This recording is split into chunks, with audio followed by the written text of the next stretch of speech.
Somos reavivados por la palabra del Señor que vive y permanece para siempre.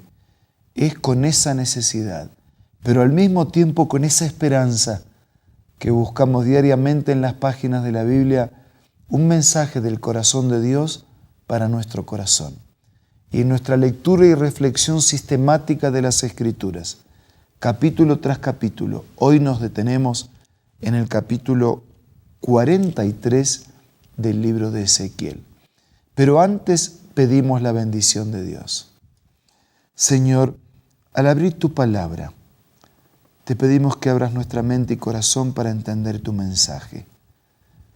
Nada merecemos, pero todo te pedimos y agradecemos en el nombre de Jesús. Amén. El capítulo 43 del libro de Ezequiel es el capítulo culminante entre los capítulos 40 y 48. ¿Y por qué digo culminante? Porque es un capítulo que nos habla de la gloria del Señor en su regreso al templo. La gloria del Señor está activa durante estos capítulos. La gloria del Señor no es otra cosa que la presencia del Señor. Entonces, ese templo restaurado y recuperado requiere y necesita ahora de la gloria, es decir, de la presencia del Señor. Vamos a leer.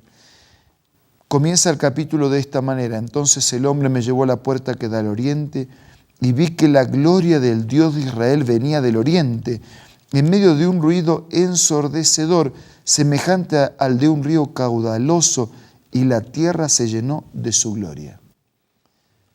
Sí, del oriente, en la misma dirección que Dios se había alejado, desde ese lugar está regresando. Está regresando para marcar su presencia en el templo, porque el templo era el santuario donde Él iba a manifestar su presencia.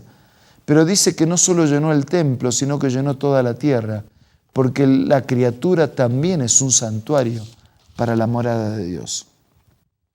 Esta visión que está recibiendo Ezequiel era semejante a la que tuve cuando el Señor vino a destruir la ciudad de Jerusalén, y la que tuve junto al río Quebar. Me incliné rostro en tierra y la gloria del Señor entró al templo por la puerta que daba al oriente. Entonces el Espíritu me levantó, me introdujo en el atrio interior y vi que la gloria del Señor había llenado el templo. ¿Qué es lo que veían? Una luminosidad, un brillo, la presencia real de Dios en su templo. Versículo 6. Mientras el hombre estaba de pie a mi lado, oí que alguien me hablaba desde el templo y me decía: Hijo de hombre, este es el lugar de mi trono, el lugar donde pongo la planta de mis pies. Aquí habitaré entre los israelitas para siempre. El pueblo de Israel, sus reyes, y ninguno volverá a profanar mi santo nombre con sus infidelidades, ni con sus tumbas reales y sus cultos idolátricos. Ahora vuelvo a poner mi vida, mi cuerpo, mi presencia, mi carácter, mi gloria, mi santidad, mis pies en este lugar. Y mi presencia permanecerá para siempre. Es cierto que los israelitas habían profanado en el pasado aquel templo, se habían prostituido e ido detrás de otros ídolos y dioses inexistentes. Pero también es cierto que el amor y la misericordia de Dios volvieron a llenar aquel lugar. Hijo de hombre, cuéntale al pueblo, dice el versículo 10, cuéntale al pueblo de Israel acerca del templo, con sus planos, con sus medidas, para que se avergüencen de sus iniquidades. Y si se avergüenzan de sus iniquidades, de lo que han hecho, hazle conocer el diseño del templo y su estructura, con sus salidas, con su entrada, con su diseño, con sus preceptos, con sus leyes.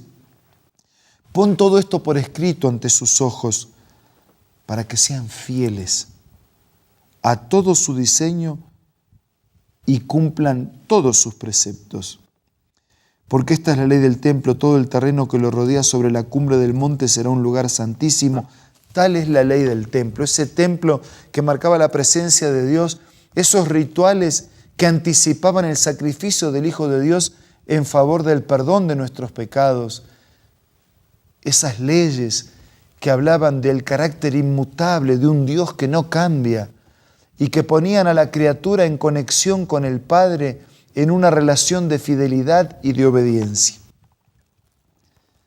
Desde el versículo 13 en adelante nos encontramos con el altar.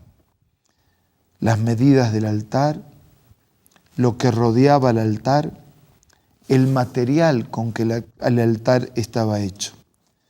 En el versículo 18 podemos leer: después el hombre me dijo, hijo de hombre, así dice el Señor Omnipotente, el día que se construye el altar para ofrecer los holocaustos y para derramar la sangre, se deberán seguir estas normas. Y entonces enumera las normas y de qué manera el altar tenía que ser construido y de qué manera los sacerdotes tenían que trabajar y de qué manera tenía que ser derramada la sangre. Sí, ese altar era el lugar donde se iban a ofrecer sacrificios. La muerte inocente diaria de un animalito significaba y anticipaba la muerte inocente del Hijo de Dios. Ese ritual del sacrificio de ese animal que llevaba los pecados que eran transferidos simbólicamente del pecador hacia el Cordero.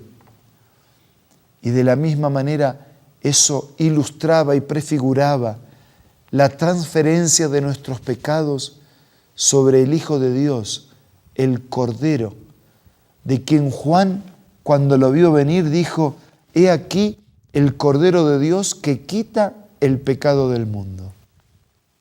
Sí, el formato, los elementos, el trabajo de los sacerdotes tenía que armonizar con el propósito por el cual este altar hacía parte de aquel lugar de encuentro de la criatura con el Creador.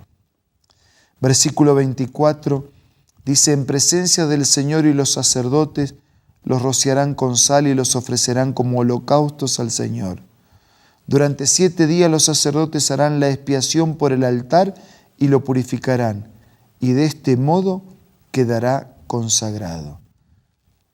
Ese altar que quedaría consagrado y que se contaminaría diariamente por los pecados del pueblo y que anualmente sería purificado, es una ilustración clara de la transferencia de mis pecados sobre el Cordero de Dios que quita el pecado del mundo, de la obra de Dios en el santuario celestial, donde Jesús intercede por nuestros pecados, y de un juicio, primero de investigación, después de comprobación y finalmente de ejecución, cuando el mal se ha extirpado para siempre como un tumor pecaminoso en el universo del Señor, cuando el triste paréntesis de pecado termine para siempre.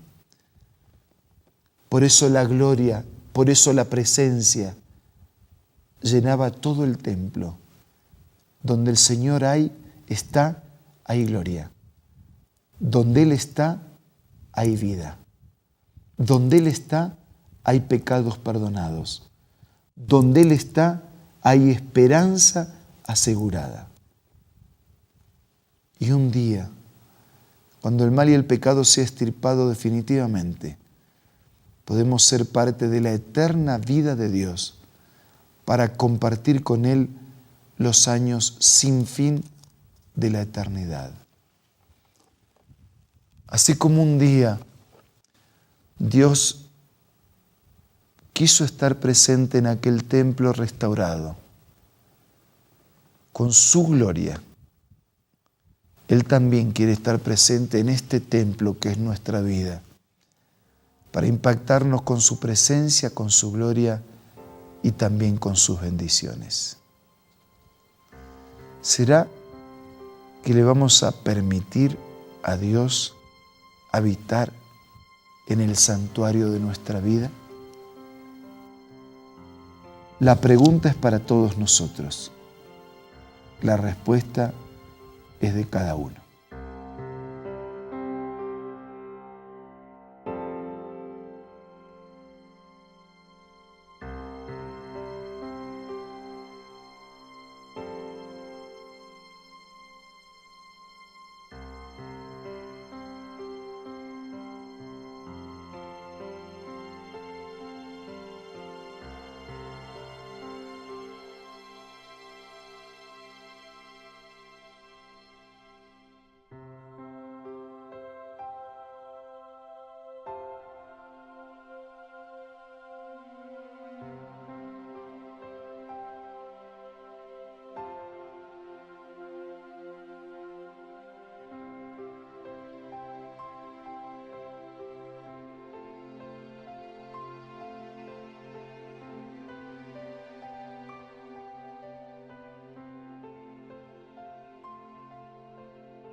Señor, así como habitaste en aquel templo restaurado y tu gloria llenó toda la tierra, te pedimos que restaures en nosotros tu imagen, que habites en nuestra vida y que juntos podamos testificar a todos los demás de tu presencia en nuestro corazón.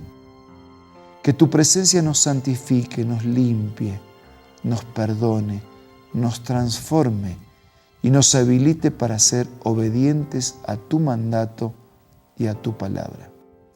Nada merecemos, pero con gratitud te pedimos todo en el nombre de Jesús. Amén. Nos reencontramos mañana para seguir reflexionando juntos, para disfrutar del mensaje de Dios, para que la gloria de Dios siga llenando nuestras vidas. Les envío un abrazo y los espero mañana, si Dios quiere.